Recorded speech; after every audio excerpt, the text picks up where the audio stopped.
Bismillahirrahmanirrahim. Assalamualaikum warahmatullahi wabarakatuh.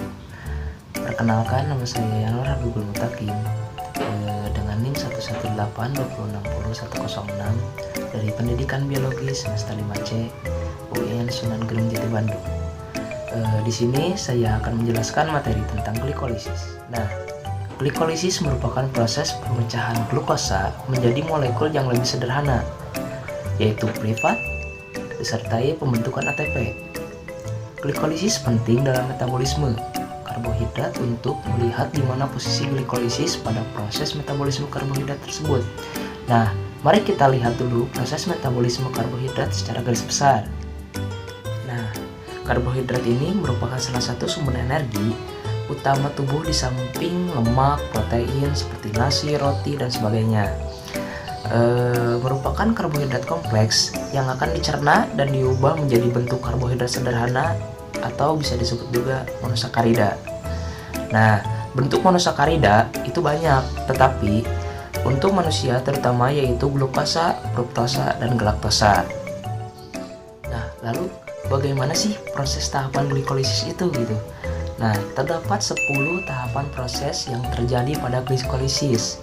Nah, lanjut kita langsung yang pertama. Tahap pertama, glukosa akan diubah menjadi glukosa dan fosfat. Pada tahapan ini, enzim yang berperan adalah heksokinase.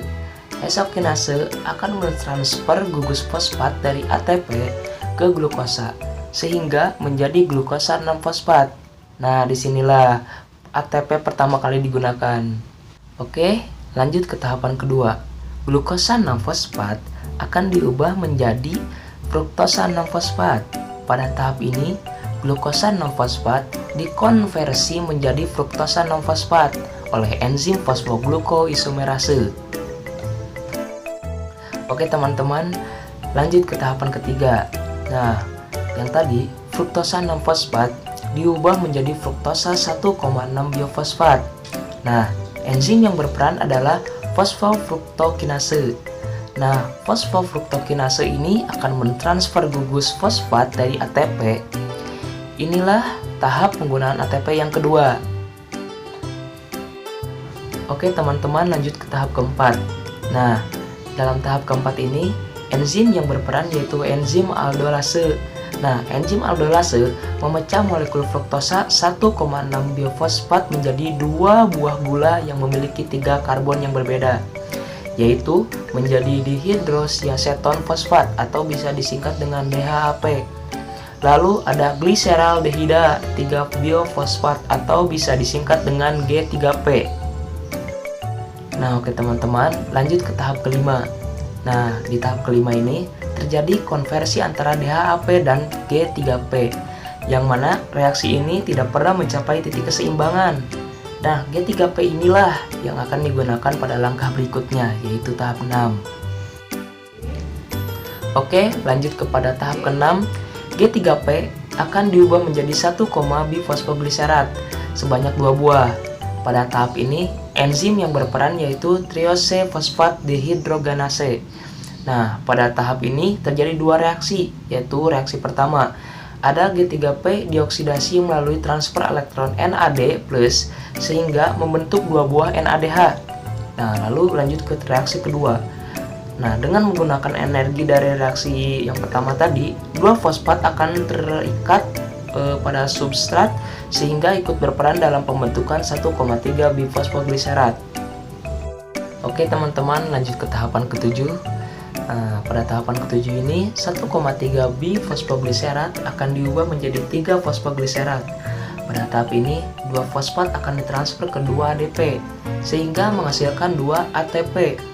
Enzim yang berperan pada tahap ini adalah fosfogliserogenase. Nah teman-teman, langsung lanjut ke tahap 8. Pada tahap 8, 3 fosfogliserat akan diubah menjadi 2 fosfogliserat dengan bantuan enzim fosfogliseromutase. Nah teman-teman, lanjut ke tahapan 9. Nah, pada tahap ke-9 ini, 2-fosfogliserat akan diubah menjadi fosfoenol pirufat atau bisa disingkat dengan PP. Nah, dengan enzim enolase, pada tahap ini dihasilkan 2 molekul H2O. Nah, teman-teman sudah mencapai tahap ke-10 sekarang.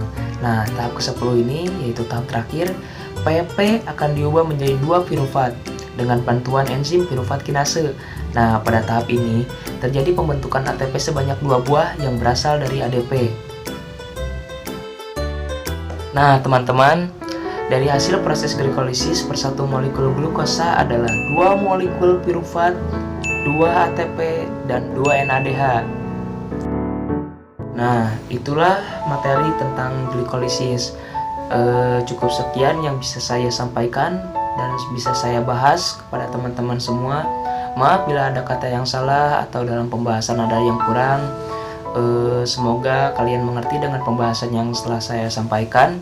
Wabillahi taufiq wal hidayah. Wassalamualaikum warahmatullahi wabarakatuh.